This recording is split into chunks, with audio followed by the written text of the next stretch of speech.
Well, hey, everybody. Thank you for being here. It is wonderful to have you here again. You're in for an incredible, in fact, a really powerful conversation that I have with Joel Chelliah. Joel is a senior pastor. He's a leader in the body of Christ in Australia. He heads up a denomination here, the ACC in Western Australia. He's an author. He is a phenomenal leader.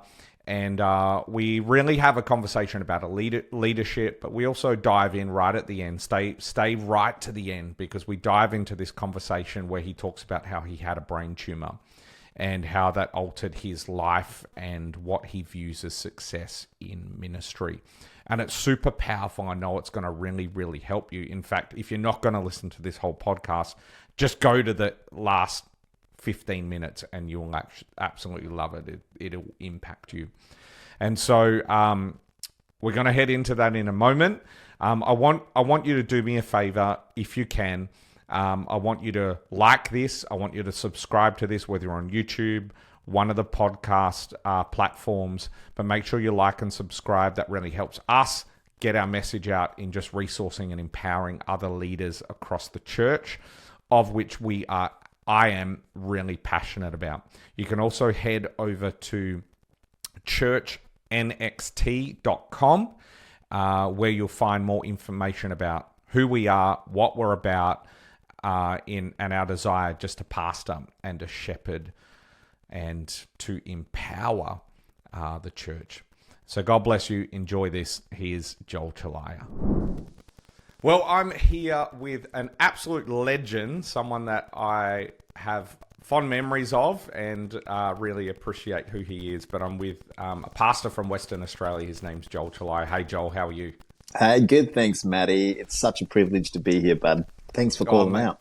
Oh, no, it's good. I really appreciate your time and know that this conversation is going to be a really valuable one for those that kind of chime in. And today we're kind of talking leadership. We're talking, just your experience in that space in church life. And as you know, the church world is such a broad one stylistically and et cetera, et cetera.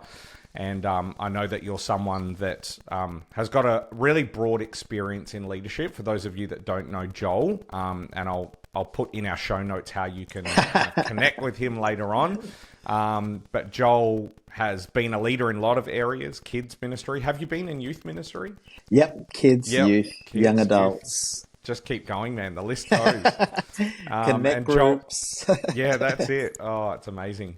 But Joel's a really significant leader in the state of Western Australia, and also runs an amazing church called Centrepoint. And it's a privilege and an honor to have you on. I've kind of done a little brief introduction, but would you mind just taking a few moments just to introduce yourself and, tell us where you're from and what you're up to? Okay, well, I am married to Sharon Chelliah. We've been married for 22 years this year. We've got 3 boys, a 19, a 17, and a 15-year-old. They love Jesus, which is good. And we planted our church 17 years ago. Before that, we were the children and youth pastors of another church. We are currently serving as the state presidents of ACCWA, which is a denomination in nationally, a part of the AOG internationally. And also, I have the privilege right now as serving as the chair of an organization called HarvestNet, which is planting autonomous churches. So, that's basically us in a nutshell. Yeah, and so for those of you, just to add a little bit of a link there, we actually interviewed the person that pioneered the HarvestNet a couple of episodes ago, Pastor David Storer. Legend. Absolute legend. So we were actually talking about you and Ken and others in that episode. So what's amazing about that, quick side note, this is an absolute tangent, but what's amazing about that is just how, we were talking to Pastor David about succession planning and stuff like that, and how important that is and all the rest of it. And, I think what's beautiful and something just to kind of put out there is just how wonderful, total outsider's perspective, but how awesome that's gone, and how the transitions happen. So mad props to you and Pastor David and the team for making that happen. You said, like, you've got a long list of job descriptions and responsibilities and all those sorts of things. Would you mind just taking us back? Like, how did it start? Like, what was the first role? What did that look like? How did the call of God come about for you? Well, when I was 12 years old, I graduated children's ministry, and they were short on leaders. So the next week, I became a children's minister because they just had need, and I was old enough to do that. And I just remember when the children's leader asked us whether we would consider serving, I was just so blown away that they felt we had something to give, that I had something to give, something to share. So that's how it really started. And I guess it's because I said yes. I guess it's because I stayed faithful, and maybe others left or moved on. I've been in one church all my life. So even after I went and planted my church, it was because my senior pastor set me out, so I just consider that all being one big church experience. It's been some good stuff, some painful, horrible stuff, but I love the church. Yeah. No, that's incredible. Did you, like, you hear some people tell their story, and it's like the Instagram type of story of, like, I had this one big moment, and from then on it was just this life-defining moment, this kind of Saul to Paul type of moment. Was that your thing, or was it just, how did that happen for you?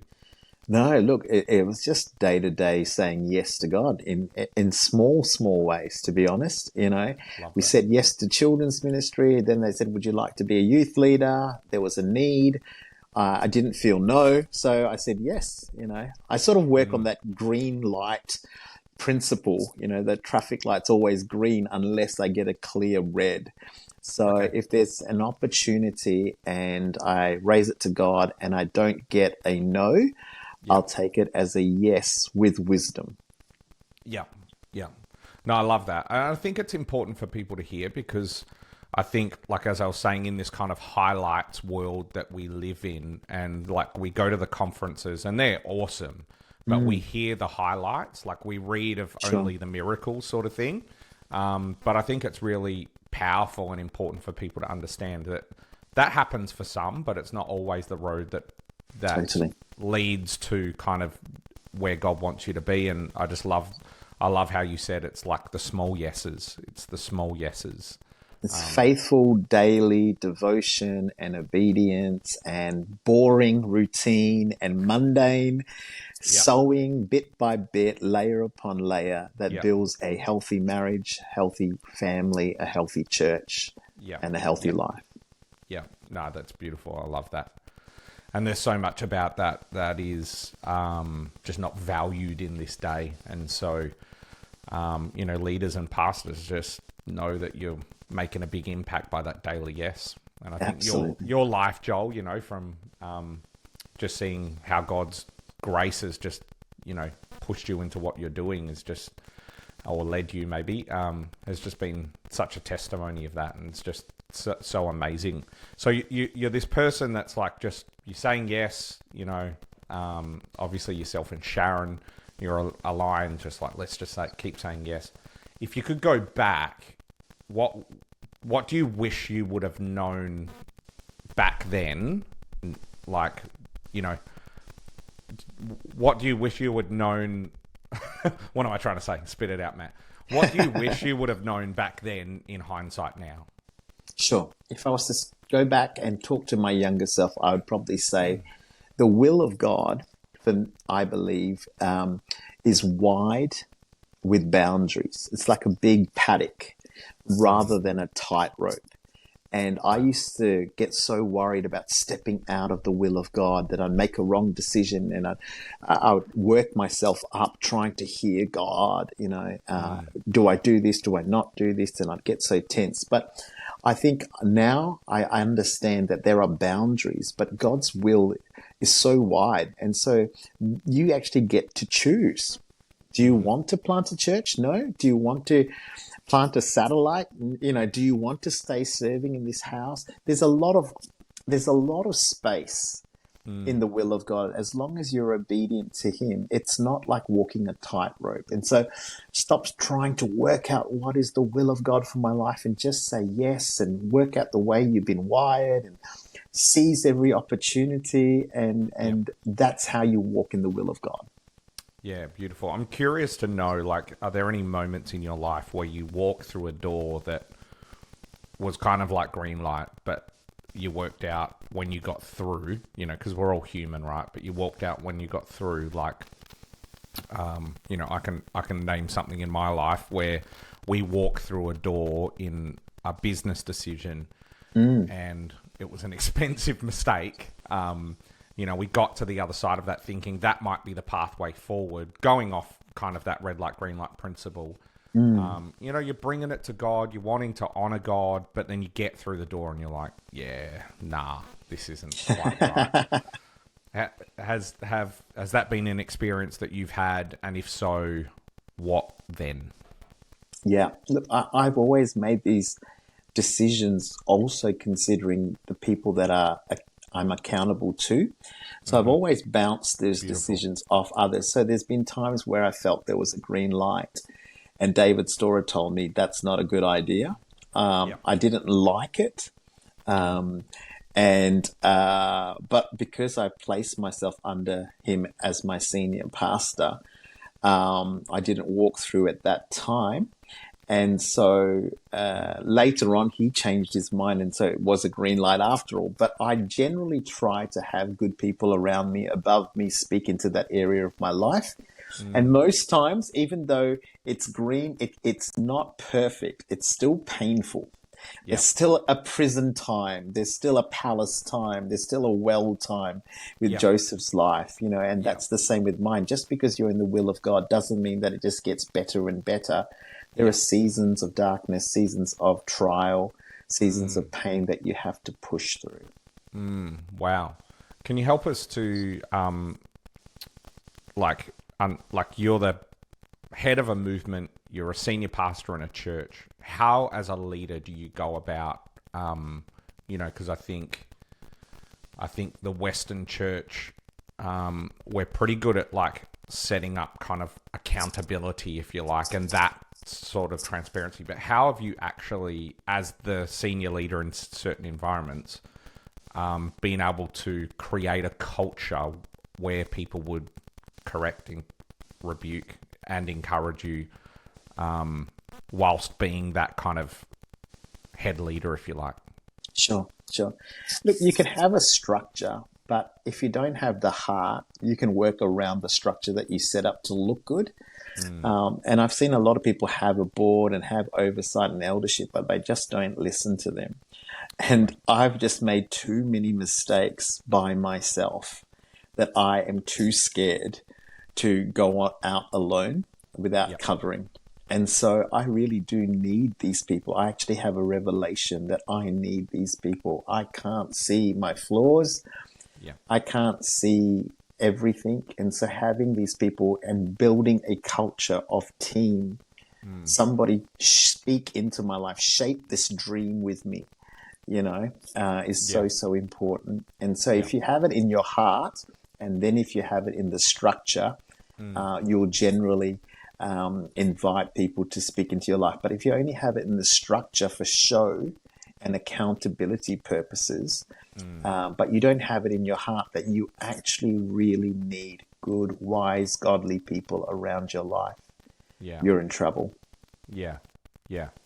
No, well said. You were just mentioning before, like, you know, and I think that whole piece around accountability and input and is just such a vital one.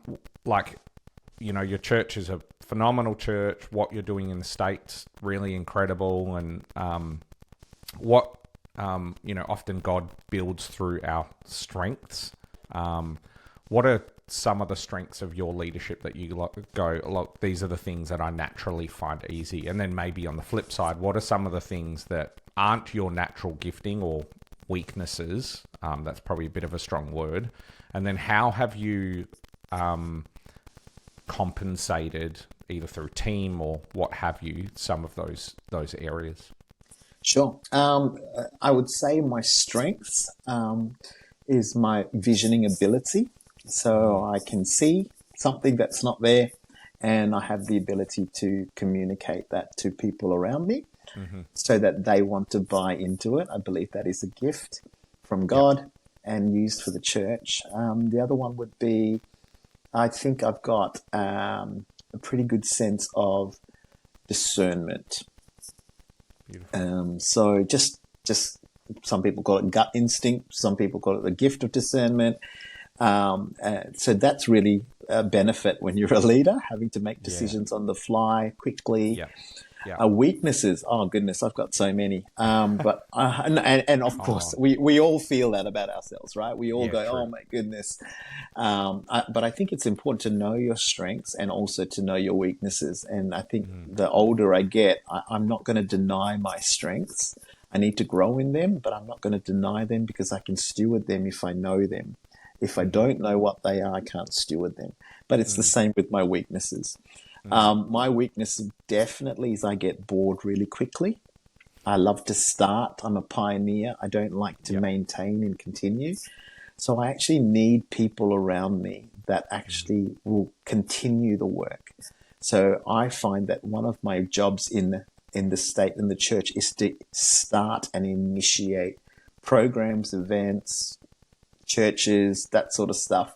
Yep. And then after it's established and we've broken through, to actually raise leaders to take it on, because long term that will kill me. And the other one is details. I hate details. I just do. I don't read the fine print. I don't like the small processes of how to get to the big picture. I know that I do love the big picture.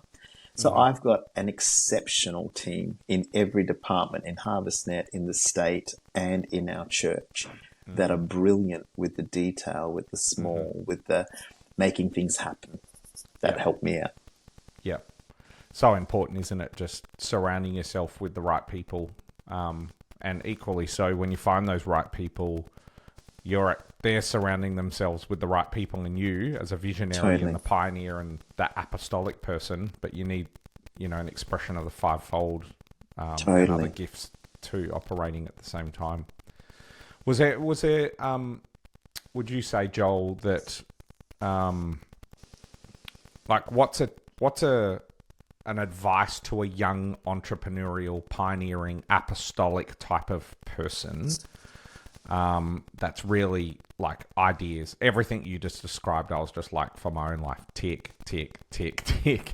And it's kind of like that apostolic entrepreneur, pioneering type of person. Have you got any advice for like a young leader that's in that zone, that's maybe a new leader or new to something, either in age or just in their experience? Have you got Sure. advice for someone that's like you, Sure. that's really that vision, big picture person, Sure. that might help them? I think realize that, if you keep having big pictures and they don't eventuate, you will lose the trust of the people around you.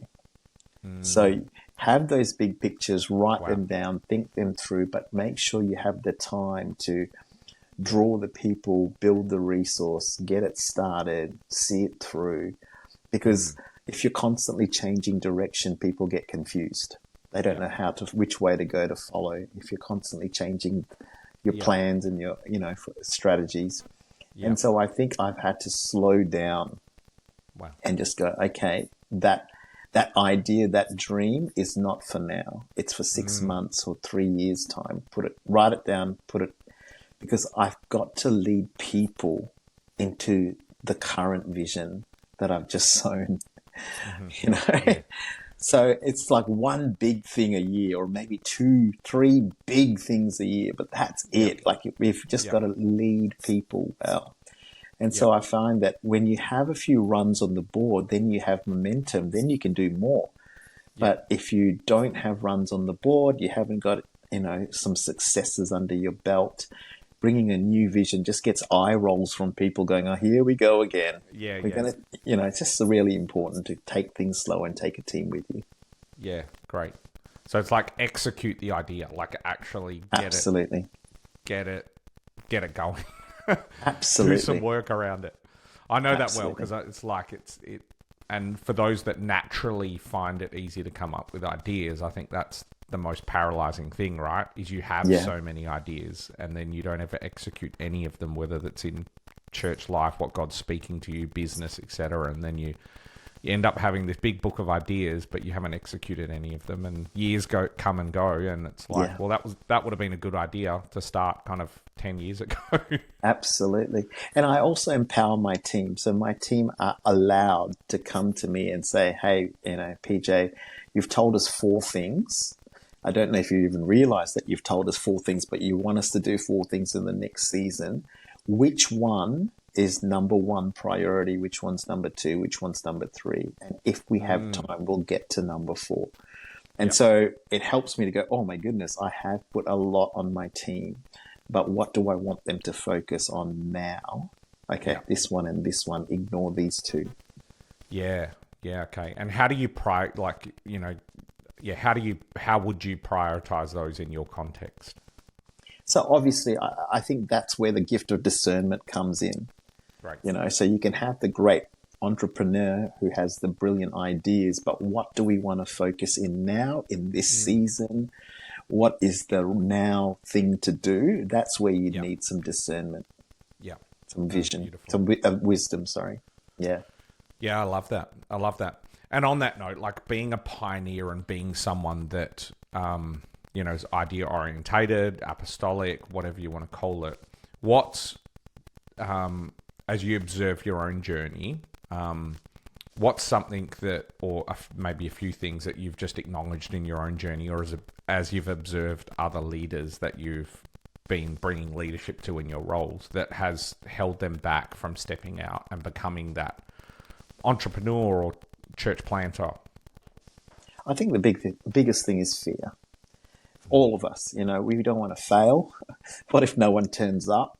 What if I suck as a senior pastor? For me, it was so hard because comparison was a big issue. I was leaving David Storer's church. David is like the ultimate senior pastor, and I didn't even want to leave his church. He was the one who identified this dream in my heart and actually said, we need to send you out.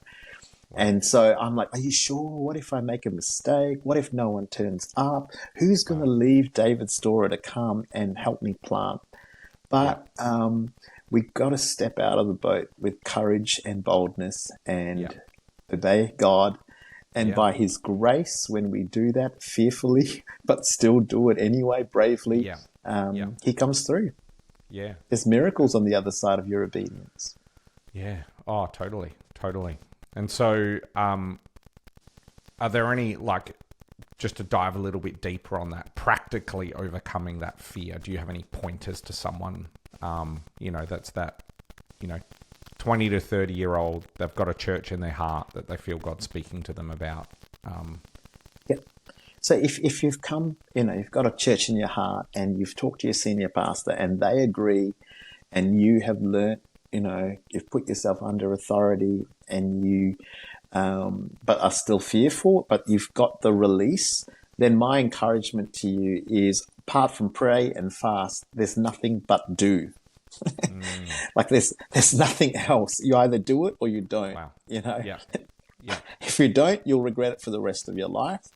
If you've got the green light and God's actually given you that opportunity and you've got the blessing of those oversight and, you've thought it through, you've used wisdom, you've got your spouse on board. Yeah. You've only got one option. Do it or don't. That's it. Yeah. And there's no real way of talking yourself around. You'll be scared both ways. Absolutely. No, that's amazing. What's some of the just best leadership advice over your kind of last 20 years that you've kind of gone, someone said this to me one time, or a culture that you picked up from Pastor David or wherever, and it just stuck, and it's just been something I've always gravitated back to? Yeah. Okay. For me, it's probably more recently that I've had to change my whole mindset of the whatever it costs, do it. No matter what it costs, I will build a church. No matter what it costs, I will, build this ministry. That's had to change for me because it's not biblical. It's not whatever it costs. It's not supposed to cost my marriage. It's not supposed to cost my children's faith. It's not supposed to cost my health. There are acceptable sacrifices and unacceptable sacrifices. An acceptable sacrifice is giving up sports to study and pray, or to give up a little bit of sleep to finish off a sermon. That's an acceptable sacrifice. But giving up your date nights with your spouse, not being there for your children, that's an unacceptable sacrifice. And so I'm no longer willing to give whatever it costs to build the church. He builds the church anyway. My life is his, but I am also supposed to be an amazing father, an amazing husband. And so, that's what I've learned. I want to finish this race just literally having a family that loves God, a marriage that is strong, and a church that understands that there is an acceptable sacrifice, but there's also an unacceptable sacrifice. And an unacceptable sacrifice will not bring glory to God. Where do you think that culture's come from, Joel? It's actually come from a fatherless leader. Wow. So a leader that hasn't had a father is constantly trying to prove himself to himself. And so it's all about results. It's all about success and how many people and how many times they got to preach and which conferences they spoke at. Because they're just wanting people to go, you are enough. You are good. You are called. You are anointed. But once you've already settled that in your heart, you can even settle that before you even start. My son, Levi, I remember the first moment the nurse put him in my hands as a newborn baby. And in that moment, I had such a revelation of God's love for me. Because even though he didn't open his eyes, he didn't say my name, he didn't do anything, he didn't do anything to please me, I loved him. I was willing to die for him. I was so, pleased with him. And God said, you just need to understand, Joel, that that's how I see you. Wow.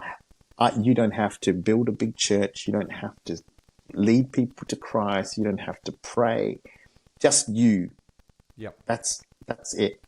And so that revelation has changed everything. I am enough.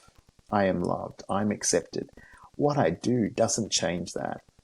Wow. So I'm not driven, I don't know if you watch The Voice. I used to love that show, The Voice, where they would all sing their hearts out, just hoping that somebody would press the button and they would turn around and say, I want you, Wow. And there's too many senior pastors and leaders singing their hearts out, hoping that people will press the button, go, you are worth it. I want you. I love you. And I just feel like if you can deal with that security and realize that Father already loves and approves and sees you significant, you're not driving yourself and everybody around you to build something that God might not be building in the way that God is building. Absolutely incredible. Amazing. There's so much, we started that, the answer to that question with, the acceptable sacrifice type of thing. And then we've ended in identity and how they're so closely linked, hey, because you sacrifice, like what I just got out of what you were saying is it's performance, isn't it? Because we think we're sacrificing and doing God's work, but it's really all about a lack of identity, value, that we have internally that causes us to keep going looking for that in what we do. And what a great picture on the around The Voice and stuff like that. So good. How does one, like, because we do live in a performance culture, not so much the church, although it's there, but certainly in our world, like everything's about getting the best grade, and like our education systems around performance, sporting's around performance, our careers often around performance. How do you, like, where do you go, like, how do you, in the world, but not of the world, how do you wrestle with that? How do you make that work? How have you found that? Like, what's been the journey of coming to this place of, like, 20 years ago when we started, it was like, whatever it takes, you know, and we were at those camps together, you know, whatever it takes, whatever the cost, God, you know, I'm going to, you know, lay everything down, whatever. And in spirit, like, absolutely. That is it. But what was the journey for you to get to that place? Was it an identity thing? Was there a moment, or how'd that shift? Well, I found out that I had a brain tumor. That often does it. I had a brain tumor 7 years ago on my hearing nerve, touching my brainstem. And they had to operate, and it was a 13-hour operation. And, you know, in that time, I didn't know if it was cancerous. It isn't. And they got it all out, and I fully recovered. But I thought I was going to die. And in that moment, I realized what was the most important thing. I loved the people in my church, but no one was going to celebrate me because my church had broken the 1,000 mark. That's not what I was going to be celebrated of. That's not what made my life significant. What was going to make my life remembered and worthwhile was that my wife thought I was a good husband, and my sons thought I was a great dad and a great role model for Christ, and my church felt pastored, and people encountered Jesus because of my kindness and because of my servant heart. And so it wasn't which conferences I spoke at, it wasn't my resume, it wasn't the size of our congregation database. And as I'm lying there for 6 months, it was 3 months lying there, but then having to learn how to re-walk and eat and shower myself and all that process. Everything, that sort of ego stripped away, and I just had to find out who I really was with Christ and what the most important thing was. And it's people, it's relationships. Wow. I feel such a sense of just God's presence on this conversation. Thanks so much for just opening up, man. Like, that's crazy. Would you say that, like, your metric for success, like, changed? Totally. Yeah. My boys love Jesus with all their heart. My wife loves Jesus with all their heart. We want to spend time together as a family. My boys want to go on holiday as adults. They want to go on holiday with mum and dad.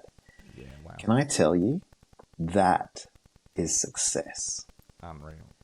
We went on a family trip last year, and my boy holds my hand, puts his arm around me. My wife is cuddling, you know, her adult giant, and we're walking through holidays together and going, can it get any better than this? You know, our life is not perfect, don't get me wrong. But what I'm saying is, this is so precious. I would never lay that down at the altar to build the church. And nor is God asking me to. He actually made them my first church. Beautiful. I really love that, man.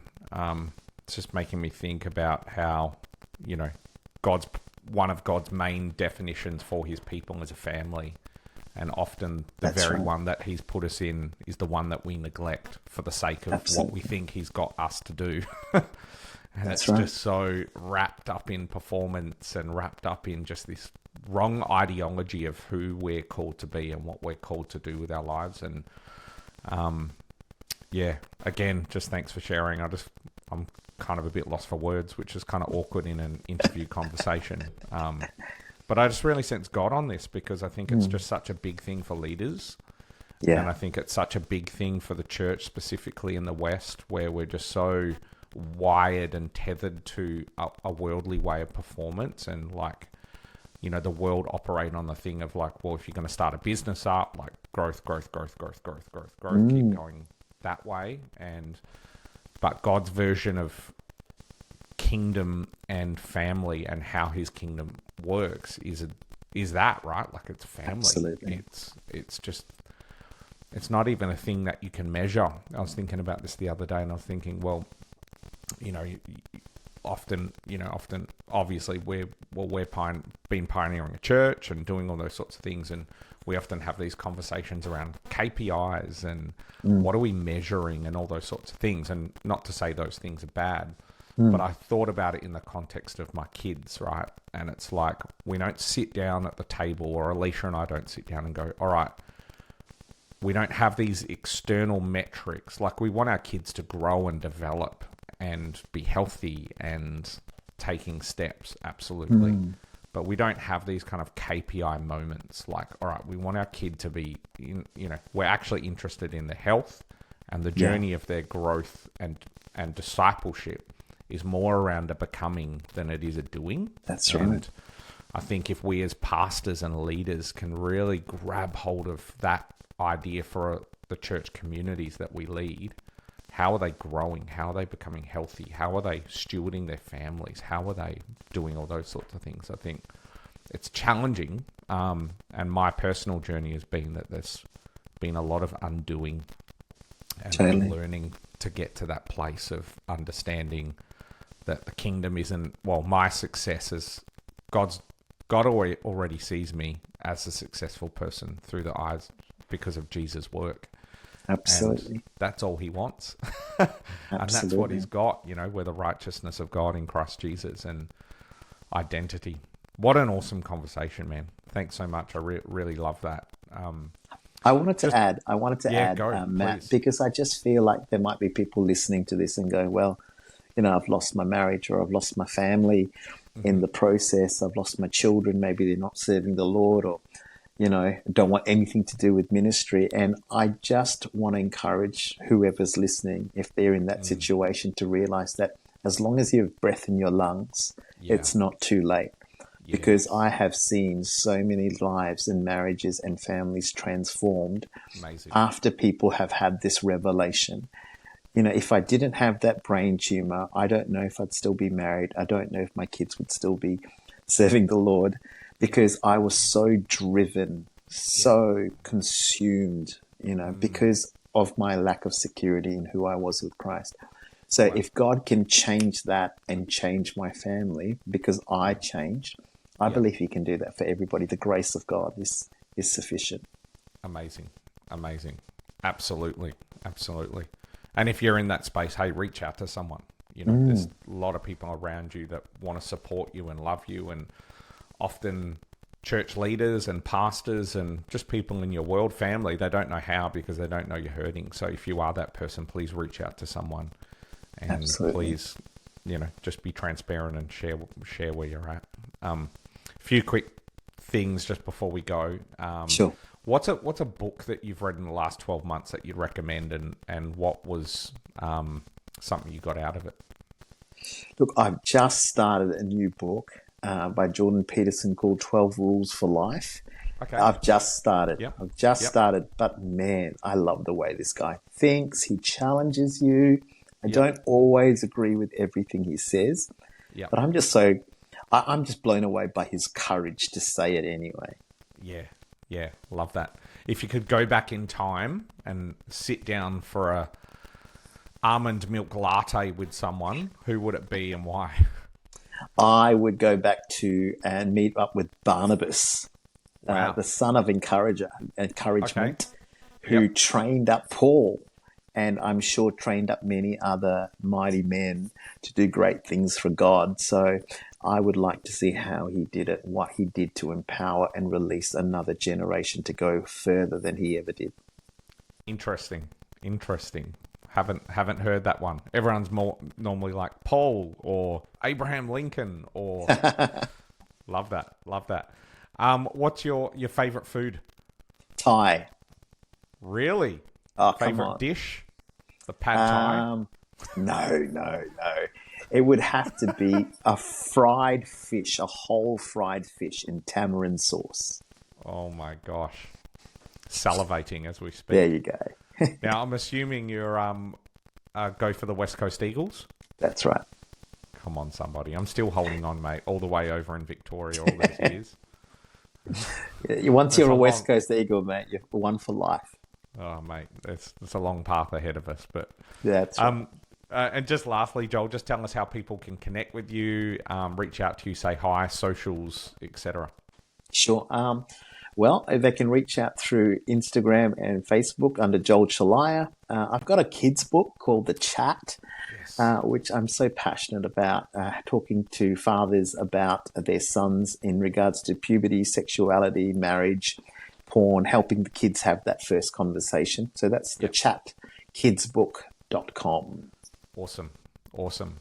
Absolutely. Get a hold of that, and I'll put a link to that in the show notes, absolutely, so people can just click on that and go for it. Joel, thanks so much for your time. What an important and really valuable conversation that we've had, and I really believe it's helped a lot of people. So thanks so much for your time. Beautiful. Thanks so much, Matty. God bless. Well, yeah, you too. Thanks. Well, thanks, Joel. Such a great conversation. And I know that has just helped a lot of people. And so awesome. Thank you so much. If you want to connect with Joel, all the details are in the show notes below or on our website at churchnxt.com. We really appreciate you. Please don't forget that I believe with all my heart that God is moving for you in every circumstance. He works together. He works things out for good to those that love and trust him. He's working for you. He's also working in you. So in the hard times of your life, God is still working. In the times where you think God is furthest away, he's doing and producing something amazing inside of you. And he's also wanting to work through you, for you, in you, and through you. Have a great week, and we'll catch you in the next episode.